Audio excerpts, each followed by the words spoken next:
Hi friends, so I'm back again for this part 5 video of this particular course. It's all about the historical background of the Indian Constitution. So we are talking about this company's rule. So I think this is the last session for the company rule. After that we are going to start the Crown's rule. So this is the content which I'm going to complete. So in my previous videos I have completed the introduction regarding the historical background of the Indian Constitution, and under this company's rules we have completed the Regulating Act of 1773, Pets India Act of 1784, and of course the Charters Act of 1833 has been completed. And in this session, we are going to complete this Charters Act of 1853.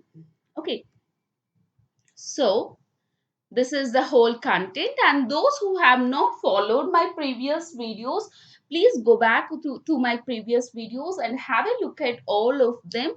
Then continue with this video, and I promise and I assure you that I will complete all these parts within this particular course. I'll make sure that I can give you a complete detailed explanation so that you need not have to refer any other book for this particular topic.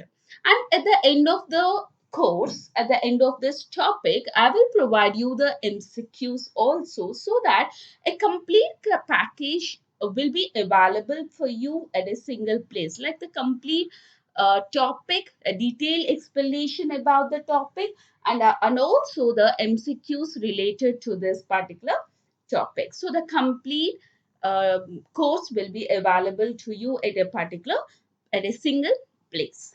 Right. With this, let us move into the today's topic, that is the Charters Act of 1853. This Charters Act of 1853 is considered as the last charter act that is passed by the British Parliament between this 1793 and 1853. So this is the last charter act under the company's rule. So moving on to the details of this Charters Act, if you see the characteristic features of this Charters Act, the first and foremost characteristic feature of this Charters Act is this Charter Act of 1853 introduced open competitive system. If you remember, in the previous Charters Act, we have said that there was an attempt to introduce an open competitive system, but that was not introduced.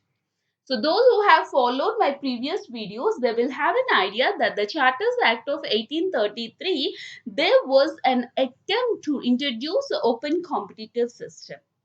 But this Charter Act of 1853 has introduced the open competitive system for the selection and recruitments of the civil servants. Right.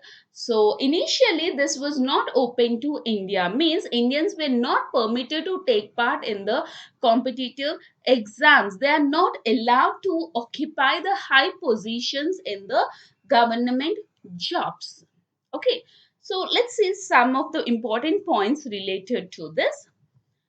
Here, before this Charters Act of 1853, in India, we used to have two types of services, that is, covenanted service and uncovenanted service.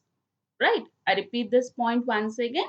Before the Charters Act of 1853, in India, we used to have two types of services. First one is the covenanted services, and second one is the uncovenanted services.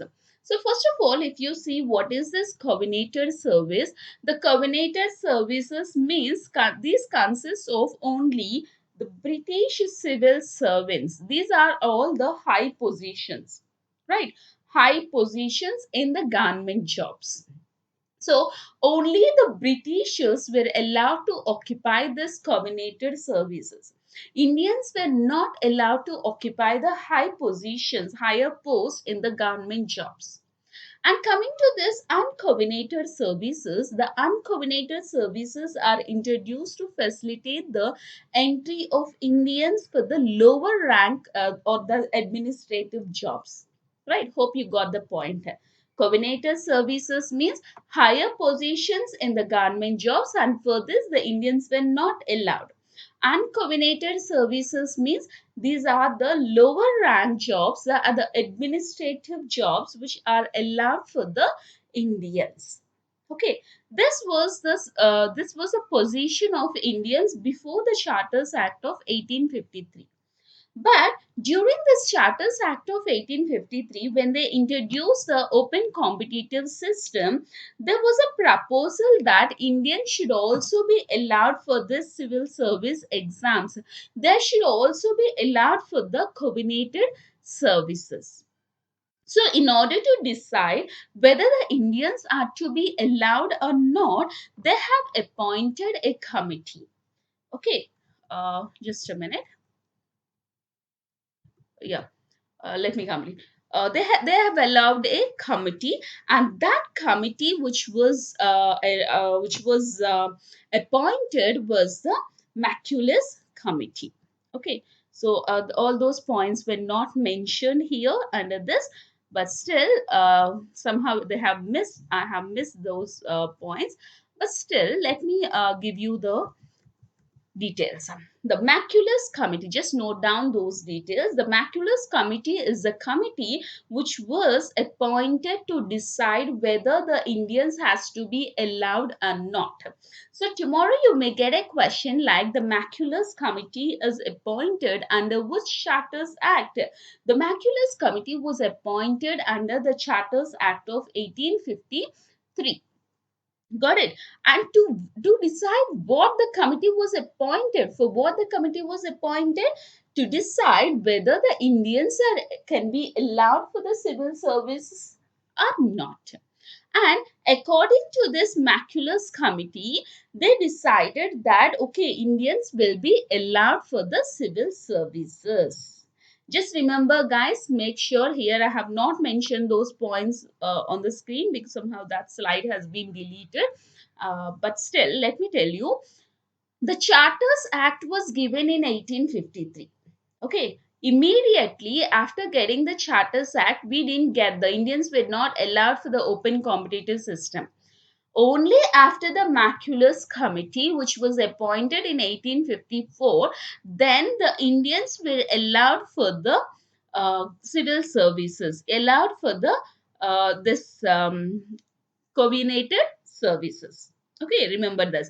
When the Indians were allowed only after 1854, that too after the Maculus Committee, the Indians were allowed for this civil services. Clear? And coming to this point, which you are seeing on the screen, Satyendra Nath Tagore was the first Indian to join the civil service. So this is one of the bit which was asked previously. So, who is the first Indian who joined the civil services? Means it was Satyendra Nath Tagore ji who has been appointed as a civil servant. Right. This is the first point under the Charters Act. So, what is the first point? What is the first important characteristic featured under this Charters Act of 1853? That is, the Charters Act has introduced an open competitive system. So, in which year you got the open competitive system? You got the open competitive system in the year 1854. Under which committee the Indians were allowed for the open competitive system? The Maculus Committee, which was appointed in the 1854. Who is the first Indian to join the civil services? Satyendra Nath Tagore is the first Indian to join the civil services. So these are all the important bits which comes under this first point. Right. Moving on to the second characteristic feature of this Charters Act. So this Charters Act of 1853, for the first time, it created a legislative council. The legislative council functions as a mini parliament under the Governor General Council. So let us see the story behind this. This Charters Act of 1853 separated for the first time the legislative and the executive functions. Right. So for the first time, this Charters Act has given two councils. What are the two councils? The Legislative Council and the Executive Council. And these legislative and executive councils will work under the Governor General Council. Clear? So previously, before this Charters Act, we used to have only Governor General Council. But during this Charters Act, the Governor General Council has been separated into the Governor General's Legislative Council, first one, and the second one is Governor General's Executive Council. So, for the first time, the Legislative Council was introduced under the Charters Act of 1853. Right. So you can get a question like, when was the Legislative Council was established? The Legislative Council was established during the Charters Act of 1853. Moving ahead, what is this Governor General's Legislative Council? Let us know few more important points about this Governor General's Legislative Council. This council is also known as Central Legislative Council or India Legislative Council. At that time, the Governor General Legislative Council was also called as Central Legislative Council or India Legislative Council. Clear? And this legislative council is having 6 new members who are called as legislative councillors. Right? So, the members of the legislative council are called as councillors, legislative councillors. So, 6 new members have been provided for this legislative council as a councillors. And this legislative council wing, it functions as a mini parliament. You can get a question like, what is the mini parliament under the Charters Act of 1853? So here, the Legislative Council is a mini parliament. Under this Legislative Council, you will have 6 new members as the legislative councillors. Clear. Moving on to a few more points. The local representation was also introduced. So what is this local representation? Of the 6 new legislative members, just now in the previous slide, we have studied that 6 new legislative council members have been appointed as a councillors, right? Of the 6 new legislative members, 4 members will be appointed by the local provinces. Means for the first time, the local representation in Indian Legislative Council was appointed. Means for the first time, the local members were been considered under a legislative council as a legislative council members. Okay. So for this, the 4 local representatives are from Madras, Mumbai, Bengal, and Agra. So these are again an important 4 points. First thing, it is important that for the first time the local representation was used. The local representation was used for the first time during which Charters Act? So it was Charters Act of 1853. Okay, of the 6 members, 4 members were the local representatives. So these 4 members were appointed from which areas, which provinces? Means the 4 local representatives were from Madras, Mumbai, Bengal, and Agra. Right. So this is one more important point. What's the first characteristic that we have studied? The first one is open competitive system was introduced. We have studied about the Maculus Committee. We have studied about the Satyendra Nath Tagore ji. Right. And the second important feature is Legislative Council was introduced. 6 legislative councillors were appointed. four of them are the local representatives. Right, these are the important characteristics. So till now, the East India Company in India is there, but the centralized powers are with the British Crown. And we studied all these under the company's rule only. But the centralized powers were not under the company's rule. The centralized powers were under the British Crown. Okay, so from now onwards, the East India Company will completely leave the trading in India, and completely the powers will go into the hands of the British Crown. I told you the crown means the Queen of the British.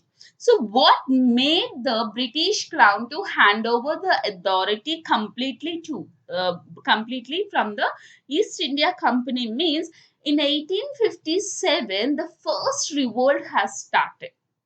So this is called as the Sipai Mutiny. Sipai Mutiny is considered as the first Indian independent war.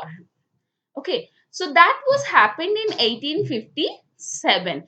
Later on, this Sipai Mutiny, after the Sipai Mutiny in 1858, the East India Company has been uh, kept aside, and the British Crown hand over the rule of India. So that we will see under the company rule, which starts from 1858 and ends till we get the independence, that is 1947. Right. So this Charters Act is the last act that was produced by the company. Okay, under the company rule, we have till now we have studied four acts. What are they? The Regulating Act, the Pets India Act, and two Charters Act. One is Charters Act of 1833, and the other one is Charters Act of 1853. With this, we completed the company's rule. Okay, next, in the next video, I will provide you the Crown's rule, which starts from 1858 to 1947. Right, that's all for today's session, guys. Thank you, guys. So try to follow each of these points. So I'm trying to give you a complete overview with a complete detailed explanation. I know that it is a bit boring, and it is very much it's not very much interesting, and I know that you have to remember so many points under this, but keep in your mind that this is one of the very important topic for both your prelims and as well as for your mains exam. And as I said before, most of the people, they neglect this topic, right? So if you concentrate on such topics, you may get few marks, you may score few more marks compared to others, right? So thank you, guys. Take care. Bye bye.